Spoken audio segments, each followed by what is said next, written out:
Well, good morning. So good to see each and every one of you here this morning to worship God together. We are in the book of Colossians, if you haven't been with us, and we find ourselves this morning in Colossians chapter 3. As you've probably noticed, if you have been with us as we've been diving into this wonderful book, that it's all about Jesus. In Colossians 1 and 2, Paul presents to us the theology about Jesus, who Jesus is, how He relates to God, how He is God, and when he transitions into chapter 3, Paul tells us, okay, here's what you should do now because of all that Jesus is. Because of Jesus, we set our minds on things above, not on things on the earth.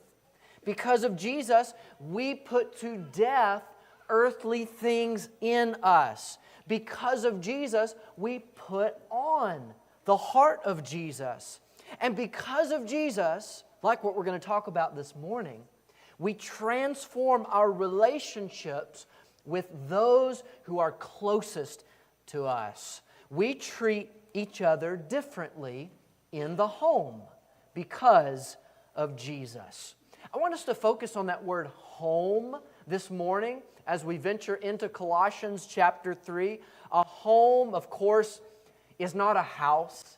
It's not a physical structure primarily that's built of wood, stone, brick, or whatever else, what other materials. A home is a haven. It's a haven of love. It's a haven of acceptance and commitment and communication. A home is a place where people are nurtured and where they grow up to know the Lord. A home can be considered a mission field as we disciple our children in the Lord.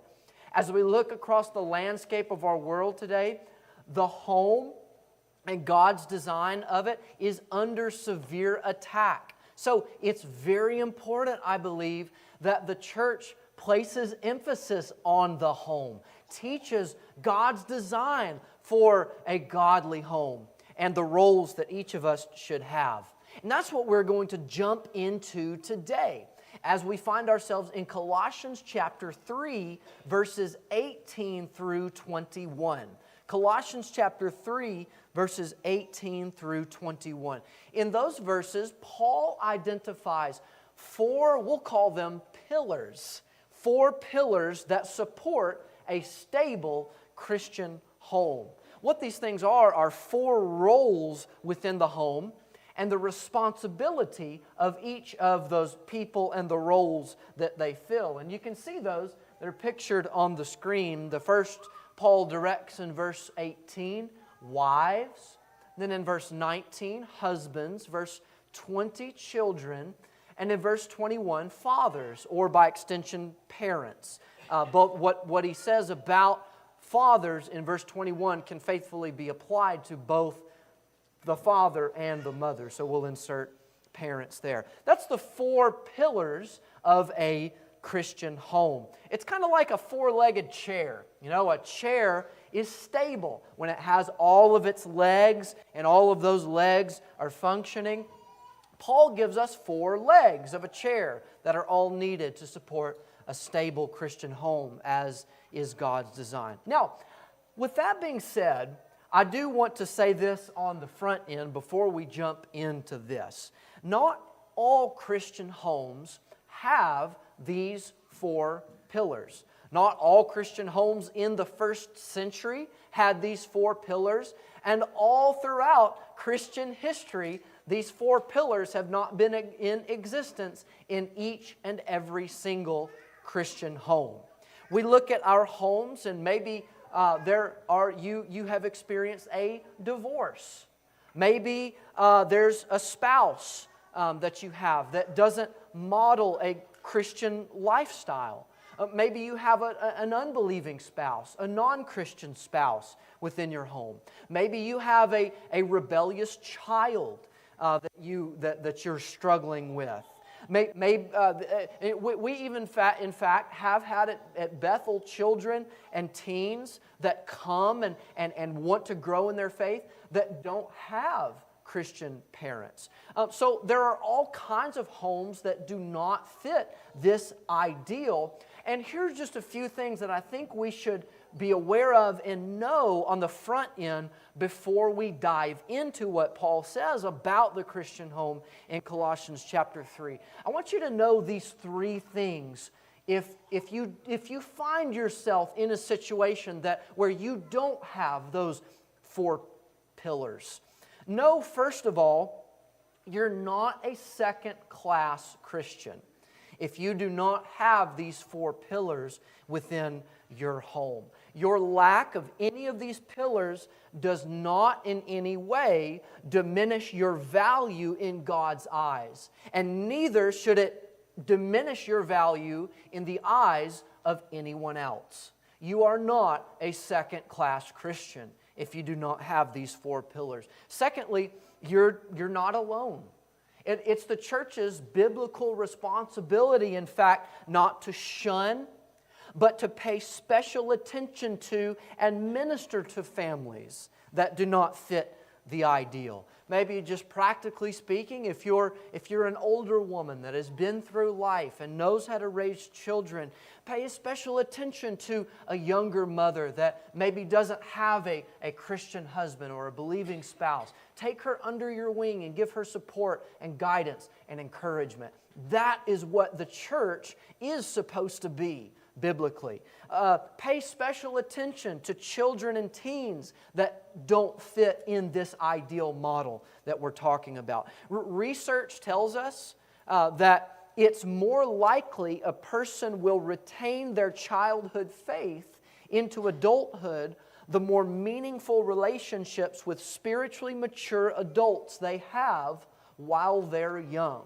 So make it your mission to minister to children and teens, develop meaningful relationships, because it's a proven fact that the more relationships, more meaningful, rich relationships a child has in their childhood with spiritually mature adults, the more likely they are to retain their faith into adulthood. So church, make it your mission to reach out to children and develop relationships with them. That is what the church is supposed to be. All that being said, you are not alone if you find yourself in a home that doesn't have these four pillars. And then lastly, I want you to know you're not destined for failure. You can still raise godly children in your home. You can still foster faith in your family. God can still work in you and in your family to accomplish something wonderfully good. Don't feel defeated. I think that's important to say as we venture into these texts. Okay, so let's together dive into this text together, these four verses, starting in verse 18. Let's look at these four pillars of a Jesus-centered home. Notice with me what Paul says in verse 18. First of all, he addresses the wives. Wives, submit to your own husbands as is fitting in the Lord. Now, submission. Let's focus on that word together. The idea of submission is coming under the authority of someone else. It's putting oneself under the leadership of another person. And in fact, the term that Paul uses here, it was quite often used in the military as a subordinate soldier would submit to a higher commanding officer. That's the word that Paul uses here. It's coming under the authority of another person. Now, with that being said, submission is a very distasteful word within our culture today. People look at the word submission and the biblical idea, their perception of the biblical idea, in a very distasteful light. And people develop all different kinds of perceptions of what submission means that is not biblically accurate.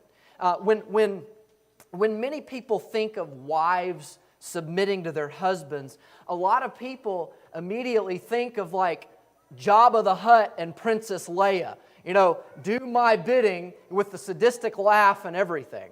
That's the way many people envision submission as in a biblical context. Like this tyrant figure that is just demanding and lords over the wife and controls the wife and forces her to do his bidding. That is not submission as Paul presents it in the book of Colossians. A lot of people also think in our world today, and even as has seeped into the church, a lot of people think that submission means less than in importance. But I want you to remember from previous Bible study that it was our Lord Jesus Christ that submitted to the will of the Father. That's what he says over and over again in the book of John. I came not to do my own will, but my Father who has sent me. We see so many pictures of Jesus Christ, though equal to God, though being God Himself, submitting Himself to the will of the Father. So submission does not mean less than. It simply means willingly coming under the authority of someone else, like Jesus, submitted to the will of the Father. Now, here are 4 things that we can see in this text that tell us about biblical submission and what it is. Number 1, as you see on the screen, the first bullet point there, submission is not commanded of all women toward all men. Paul is not telling every single woman to submit in the same way that they do to their husbands to every single man. Paul says, submit to your own husbands. And he says the same thing if you read in the parallel passage in Ephesians chapter 5. So that's what submission doesn't mean and does mean. It means to submit to one's own husband. Number 2, submission is to be motivated by the husband's unselfish, sacrificial love. That's in fact the context, that seems to be the context anyway within this passage. If you look in the very next verse, in verse 19, Paul commands husbands to love their wives and not be bitter with them, and we'll explore that here in a moment, as if that would help the wives practice submission. So God's design isn't a wife under the control of a tyrant-like husband. That's not at all the picture that we see in the book of Colossians as Paul presents to us. It's a husband who loves his wife, making her want to submit to his leadership. That is the design that Paul presents to us in these verses. Number 3, bullet point number 3, as you see on the screen, submission is to be voluntary. It's never forced upon a wife by a demanding husband. That's God's design. And you can see that in the form of the middle voice verb that Paul uses here. It implies this. The verb that Paul uses, it carries the force of submit yourselves. And if you're reading the King James Version, it actually renders it this way. Submit yourselves to your own husbands, implying that this is a voluntary action that the wife is doing as she is obeying the Lord Himself. It's not the husband's responsibility to force submission upon his wife, but it's a voluntary action as she decides, I'm going to obey God and not my sinful flesh. That's what Paul is saying here in this passage. And then lastly, in number 4, as you see on the screen, submission is God's design, which is very contrary to what our world says and what the culture around us may say. Paul says that it is fitting in the Lord. That means that it's what is proper. It's what is right, because this is the way that God has designed things to function. Now, as we look at this practically, what can we draw from this? In a Jesus-centered home, the wife respects her husband as the leader of the family and willingly follows his leadership. Now, I thought about giving examples and like what this practically looks like, and I thought about it, and this submission is not going to look the exact same in every family. So it's very difficult to give specific examples of what this looks like because examples can very well be misleading of what this looks like because not all families are the same. However, I do want to offer some biblical encouragement and practicality to this. I think we might find some help in a little word, let's. Let's do this. Let's do that. Let's make this decision. Let's raise our kids this way. Let's go to this church, and so on and so forth. I think we can find a little bit of help with this, and maybe what this looks like practically in that word, let's. Wives, if you're the only one saying let's, maybe when it comes to financial decisions or child-rearing decisions or spiritual decisions, then there might be something a little off balance per God's design of the way things work. But in my experience, many women will react to that, what I just said, and say, well, I mean, I'm supposed to submit to my husband and follow his leadership, but he won't lead. But he won't do what he's supposed to do. He never says that word. He never says it. He never says, let's. Well, I just want to ask you, and I'm not trying to pry in your relationship or be inappropriate or anything, but I'll ask you this. Are you letting your husband lead? Are you letting him be the leader of your home and in your family? Is your initial reaction to jump in and take control of a situation, leaving him out of it? Do you hastily make all the decisions the way you think is best and kind of train your husband to be a bystander on the sidelines and just kind of let you run the family? Many husbands won't lead because their wives won't let them. That's just a statement of fact. And maybe it would be best, as we attempt to wrap this around our mind and see what this looks like, maybe it would be best sometimes to step back and encourage him to take control. But all that being said, submission is, and don't get me wrong, I'm not saying never say let's, ladies. That's not what I'm saying. Submission is not leaving your brain at the door or not offering your input or not making any decisions except by the will of your husband. That's not what I'm saying.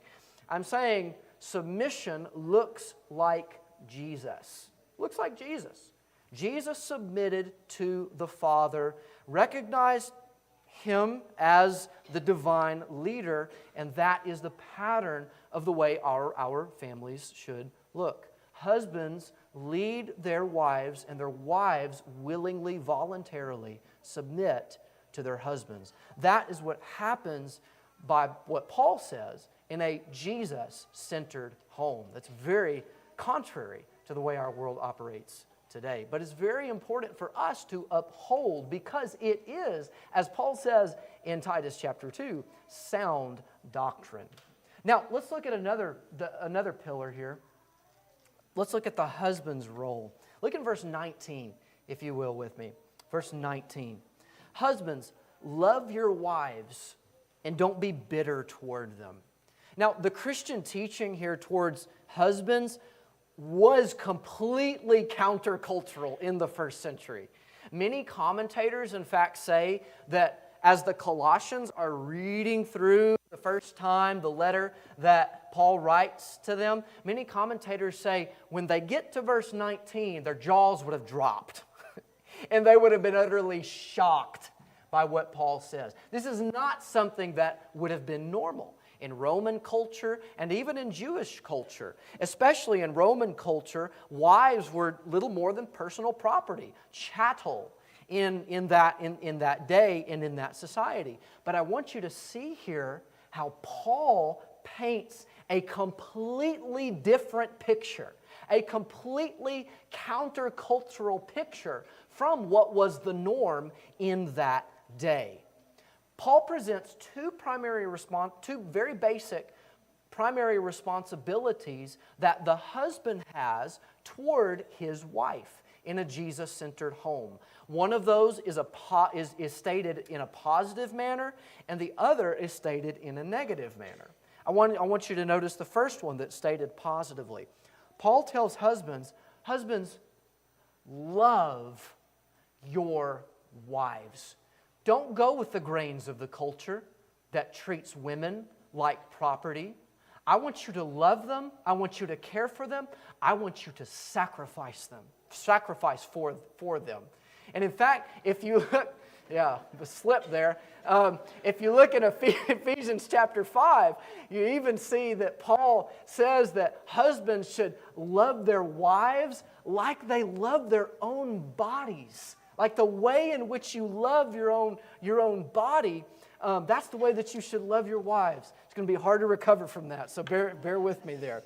So what does this look like? What is the love of a husband? What does that look like? Well, it looks like husbands, you get home, you're tired, you've worked a 12-hour shift, you just want to go home and kick your feet up on the couch. But you get home, and guess what you come to? There are dishes in the sink. There's clothes in the washer. I mean, the kids are running around screaming and need baths. I mean, there's all different kinds of things that need to be done. And your wife, she's worked so hard throughout the day, doing all kinds of things like mopping the floor and doing and all these kinds of things that you haven't seen. And you say to yourself, man, I just want to go and relax. You know what love looks like? Love looks like putting your bootstraps on and getting to work, even when you're dead dog tired and your wife has worked so hard, and you say, I know I'm tired, I know I'm frustrated, but I'm going to pitch in and I'm going to help. I'm going to do the dishes. I'm going to bathe the kids. I'm going to show love to my wife. That's what love looks like. In this context, it's not really. Paul isn't really getting to the affectionate side of love. It's not.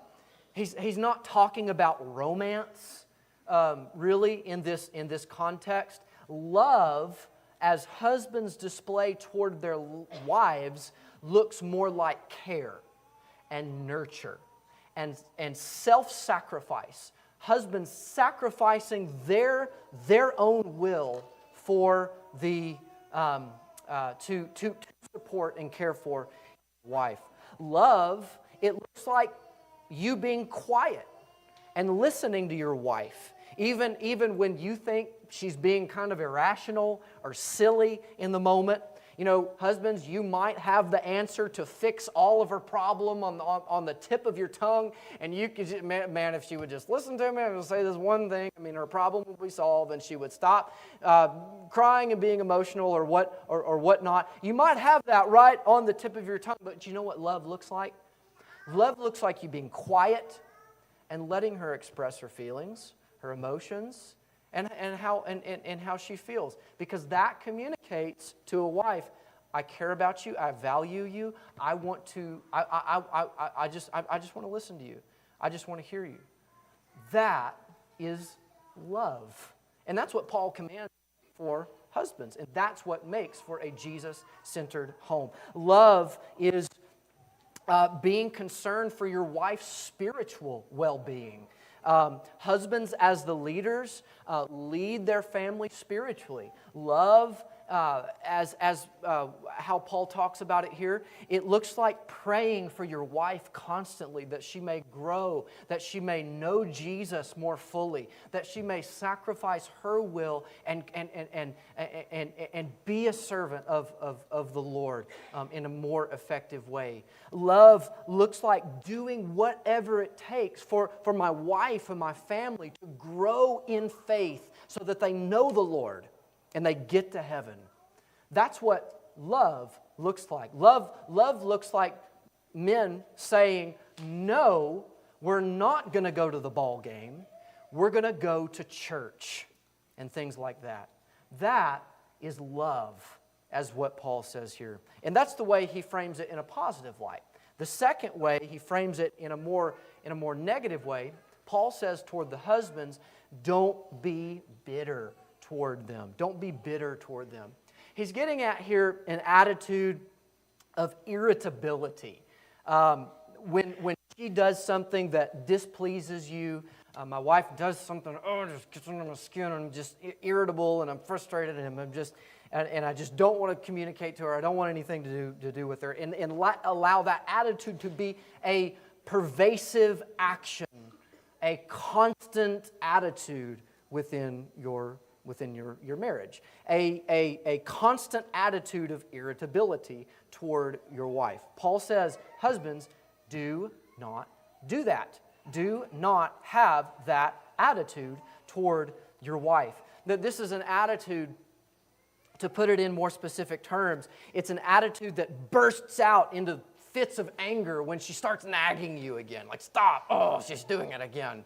And just blowing the top. It's an attitude that rolls your eyes at her petty problems and doesn't seek to give grace and be gentle when she does present something to you that you need to listen. Husbands are to be gentle toward their wives, even when it's difficult. That's what Paul. That's the basic implication of what Paul is saying here when he says, husbands, love your wives. Don't be bitter with them. Lead them gently. Be like Jesus to your wife. It's all about Him. Let's look at the third pillar together. Let's look at, I didn't change the thing here. In a Jesus-centered home, the husband displays self-sacrificial, gentle leadership. And then the third pillar, as we see in verse 20. If you want to look with me there, verse 20. Children, obey your parents in all things, for this is well-pleasing to the Lord. Children oftentimes think, this guy in a suit gets up there and talks about adult things, and it's just nothing has any kind of bearing on me and my life, so I'm going to tune out and color and think about lunch. That's the perception, I think, that we give to children a lot of the time, that the Bible is not really for you. That's the way a lot of kids feel, I think. However, that's not what Paul says. The Bible, kids, hear me, kids, teenagers, if you're living under your parents' roof, whatever, the Bible is for you. You have a responsibility in a Jesus-centered home that gives peace and stability to that home. Paul doesn't leave you out here. He gives you a major responsibility. Paul says, children, obey your parents. Obey your parents. Listen to them. Listen to your mom and dad and do what they say. Not after they said it 3 or 4 or the umpteenth time, but the first time they tell you to do it. Listen to them and obey them and do what they say without groping and moaning and complaining and all those things. And when you obey, you might be rolling your eyes. Okay, yeah, thanks, preacher. You're really helping me out here. But you're really helping yourself, guys. You're really helping yourself. When you obey your parents, when you listen to your parents, when you have this attitude where, I don't like it. It's just, I'd rather be doing the exact opposite of what they're telling me to do, but I'm going to do it because it's honoring to God. You're actually helping yourself when you have that attitude, kids, teens, whoever you might be. Because here's why. There's not going to be a time in your life when you will not have someone to submit to and someone that's going to be telling you to do things. There is not going to be a time in your existence on earth where you will not have to obey someone. You'll figure that out when you get a job someday. When you go out into the world and you have to abide by the laws of the land, you will always have to submit to authority. You will always have to obey someone. And if you don't learn obedience now, it's going to be pretty rough as you venture through life, and you do get a job, and you do have to go the speed limit, and you do have to obey the laws of the land. You're helping yourself. And not only are you helping yourself, kids, teens, you honor God. God looks at your action when you say, okay, I'll do it. I'll do it because I want to please God. You know how God looks at that? God looks at that and says, I am well pleased. I am well pleased with this child, with this person. That action, you obey God and you please God very much so when you obey. Many people have said, I thought my parents were dummies when I was young.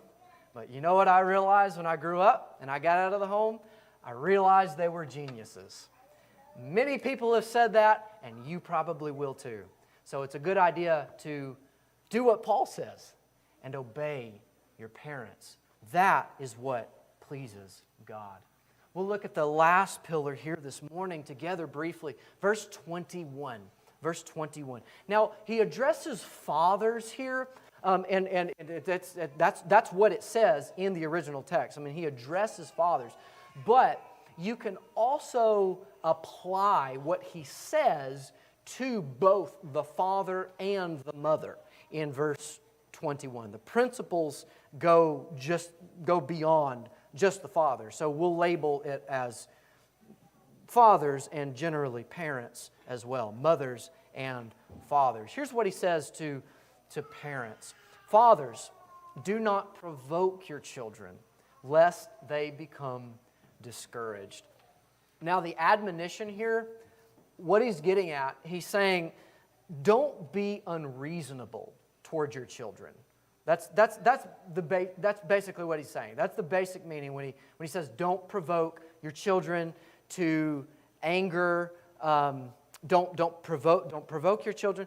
Don't be unreasonable with your children. Don't demand things of your kids that they do not have the capability of doing yet.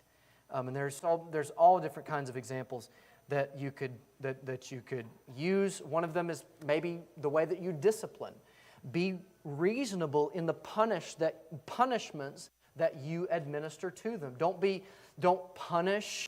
Don't discipline out of rash anger, like your kids do something and just make your blood boil and you just want to almost just get even, stop it, and shake them or something. Not really, but Paul says don't have that attitude. Don't discipline out of a spirit of anger. Step back for a moment, cool down, and then carry out discipline in a reasonable manner, in a way that is fitting and fits the child's needs at their age of development. Maybe that's one example that we can use. But that's basically what he's saying. Don't be unreasonable toward your children. Don't demand things of them that they don't have the capability of doing yet. If you do, Paul says, if you do that, if you have this authoritarian, kind of parenting style, it will cause your kids, Paul says, to become discouraged. This is the same verb that he uses in other places that is rendered to lose heart. If you have this kind of attitude toward children, Paul says, it will cause them to lose heart. And the idea is that the children are going to eventually cultivate this attitude after they've been provoked in this way and have been treated unfairly and unreasonably in their discipline or whatever it may be. They're going to develop a belief that it is impossible for the parents to be pleased.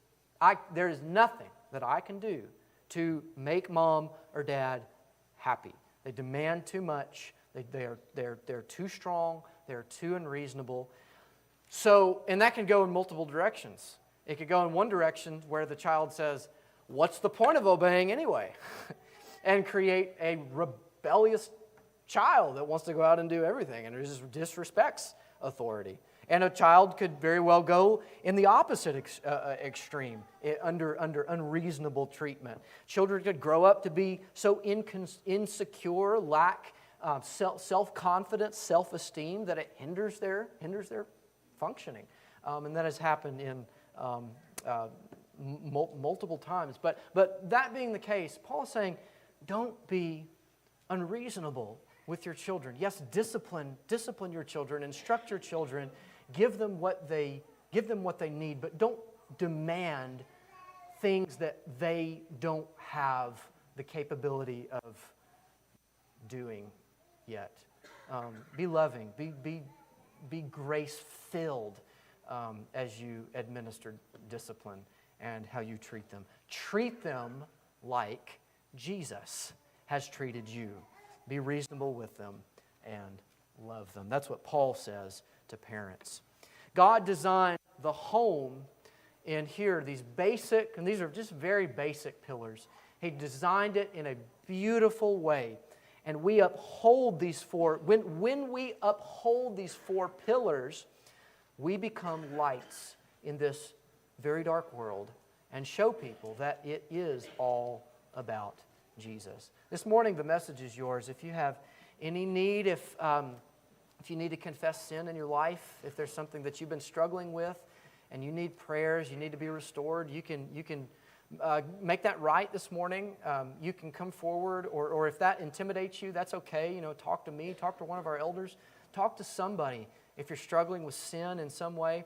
Likewise, if you haven't put on Jesus in baptism, make that right this morning. You can believe on Jesus, repent of your sins, confess faith in Jesus, and be immersed in Him in the waters of baptism, beginning relationship, being clothed with Him, and having the hope of eternal life with Jesus. If you have any need this morning, why don't you come as we stand and as we sing.